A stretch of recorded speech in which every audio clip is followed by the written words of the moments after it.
14 ಭಾರತೀಯರಿದ್ದ ದೋಣಿ ಸಮುದ್ರ ಪಾಲಾಗಿದೆ. ಯುಎಇಯ ರಾಸ್ ಅಲ್ ಹದ್ ಬಳಿ ಅವಘಡ ಸಂಭವಿಸಿದೆ. ಭಾರತೀಯ ನೌಕಾಪಡೆಗೆ ಅಮೆರಿಕ ನೌಕಾಪಡೆ ಮಾಹಿತಿಯನ್ನು ಕೊಟ್ಟಿದೆ. ಸಮುದ್ರ ಪಾಲಾದವರಿಗಾಗಿ ಈಗ ರಕ್ಷಣಾ ಕಾರ್ಯ ಮುಂದುವರಿತಾ ಇದೆ.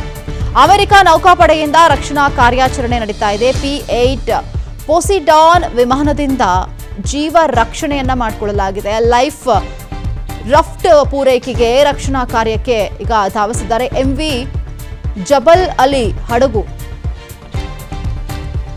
ಸೋಹಾರ್ನಿಂದ ಮುಂಬೈ ಬಂದರಿಗೆ ಈ ಒಂದು ಹಡಗು ಸಾಕ್ತಾ ಇತ್ತು. 14 ಭಾರತೀಯರಿದ್ರು ಈ ದೋಣಿಯಲ್ಲಿ. ಈಗ ಅವರೆಲ್ಲರೂ ಕೂಡ ನೀರು ಪಾಲಾಗಿರೋ ಸಮುದ್ರದ ಪಾಲಾಗಿದ್ದಾರೆ.